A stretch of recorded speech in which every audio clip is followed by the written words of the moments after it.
नमस्कार दोस्तों, कैसे हैं आप सब। आशा करती हूँ आप सभी स्वस्थ और खुशहाल होंगे। हमारे ब्लू स्टोरी चैनल में आप सभी का हार्दिक स्वागत है। आज मैं आप सभी को राजा जनक जी के बारे में बताऊंगी।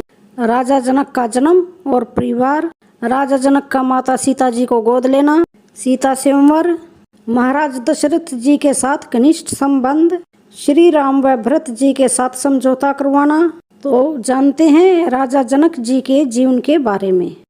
रामायण में राजा जनक की बहुत महत्वपूर्ण भूमिका थी। वे माता सीता के धर्मपिता तथा श्री राम के ससुर जी थे। उनकी नगरी मिथिला थी, जिसको उन्होंने धार्मिक व सांस्कृतिक नगरी होने का गौरव प्रदान किया था। राजा जनक एक ऐसे मनुष्य थे जिन्हें सांसारिक वस्तुओं से प्रेम नहीं था, बल्कि वे हमेशा भगवान की भक्ति में खोए रहा करते थे। उनके दरबार में हमेशा बड़े बड़े विद्वानों, ऋषि मुनियों का आना जाना लगा रहता था। आज मैं आपको राजा जनक के संपूर्ण जीवन के बारे में बताऊंगी। राजा जनक का नाम शीर्षध्वज था।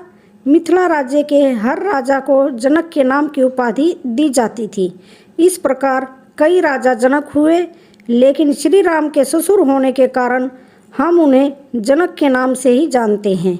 उनके पिता का नाम हर्षवर्मा था, जिनकी दो संतानें थी, एक शीर्षध्वज व दूसरी कुशध्वज। कुशध्वज राजा जनक के छोटे भाई थे। जनक की पत्नी का नाम सुनैना था, जिनसे उन्हें एक पुत्री उर्मिला प्राप्त हुई। माता सीता उन्हें भूमि से प्राप्त हुई थी, जिसे उन दोनों ने गोद ले लिया था। उनके भाई कुशध्वज की भी दो पुत्रियां मांडवी व श्रुतकीर्ति थी। राजा जनक को कई वर्षों तक कोई संतान पैदा नहीं हुई, जिससे सुनैना व राजा जनक दोनों परेशान रहा करते थे। एक दिन विदेह नगरी में भयंकर अकाल पड़ा। तब राजा जनक ने ऋषियों के आदेश पर यज्ञ किया। उस यज्ञ के पूर्ण होने के लिए राजा जनक को एक खेत में हल जोतना पड़ा। जब वे हल जोत रहे थे, तब वह भूमि में किसी चीज़ से टकराया व रुक गया। भूमि को खोद कर देखा गया तो उसमें से एक बच्ची प्राप्त हुई।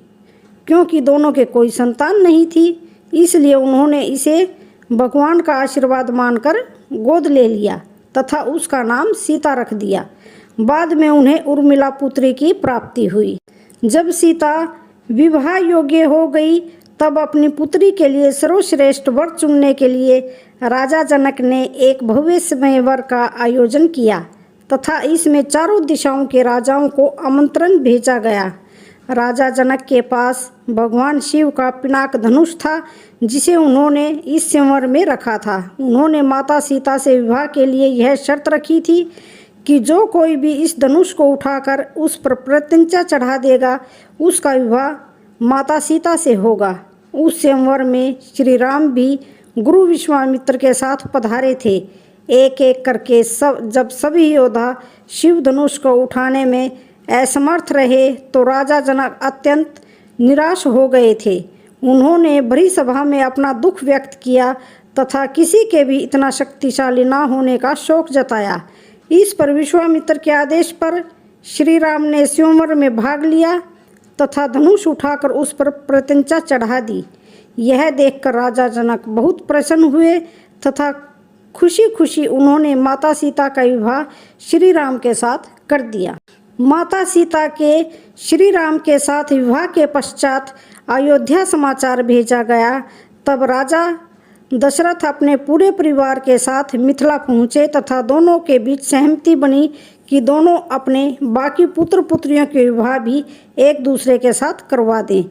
उर्मिला का विवाह लक्ष्मण से, मांडवी का विवाह भरत से तथा श्रुतकीर्ति का विवाह शत्रुघ्न के साथ करवा दिया गया। श्री राम के माता सीता के विवाह के पश्चात राजा जनक को सूचना मिलती है कि श्री राम को 14 वर्ष का वनवास हुआ है। वह भरत को अयोध्या का राजा घोषित किया गया है। श्री राम के साथ उनकी पुत्री सीता व लक्ष्मण भी वनवास में चले जाते हैं। वह उसके बाद महाराज दशरथ की मृत्यु हो जाती है। इसके कुछ दिनों के पश्चात राजा जनक को सूचना मिलती है कि भरत ने राज सिंहासन का पद ठुकरा दिया है तथा वे अपने संपूर्ण परिवार सहित चित्रकूट के लिए निकल पड़े हैं। यह सुनकर वे वे भी अपनी सेना सहित चित्रकूट के लिए निकल पड़ते हैं। वहाँ वे अपनी पुत्री सीता को देखकर भावुक हो जाते हैं, क्योंकि उन्होंने सीता को हमेशा बहुत लाड प्यार से पाला था।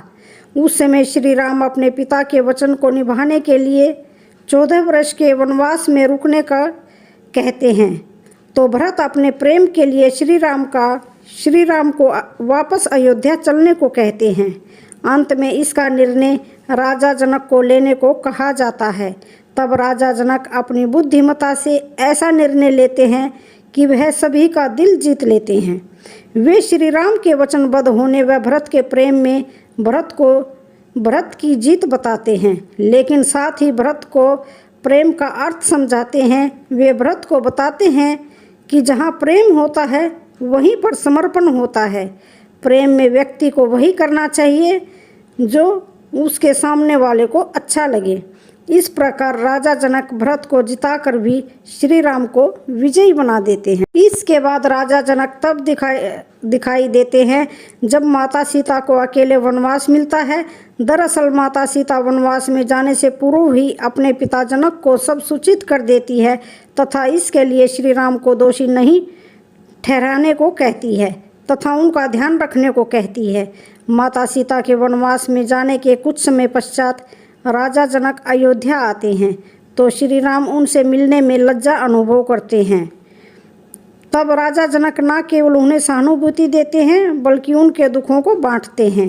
वे इसके लिए श्री राम को दोष न देकर नियति को दोष देते हैं। इसके बाद राजा जनक श्री राम को कुछ दिनों के लिए अपनी नगरी मिथिला लेकर जाते हैं, क्योंकि सीता के वनवास के बाद उनकी पत्नी सुनैना बहुत बीमार रहने लगी थी। श्री राम से मिलकर सुनैना पुनः ठीक हो जाती है। फिर राजा जनक अपने जीवन में कई महत्वपूर्ण घटनाओं को देखते हैं, जैसे कि उनकी पुत्री सीता का वापस भूमि में समा जाना, उनके दोनों दोहते लवकुश का श्री राम के द्वारा अपनाना, अंत में राजा जनक शांतिपूर्वक अपना देह त्याग कर देते हैं, वे मोक्ष को प्राप्त कर लेते हैं। तो दोस्तों, कैसी लगी आज की ये जानकारी? वीडियो अच्छी लगे तो चैनल को लाइक शेयर सब्सक्राइब जरूर करें। धन्यवाद।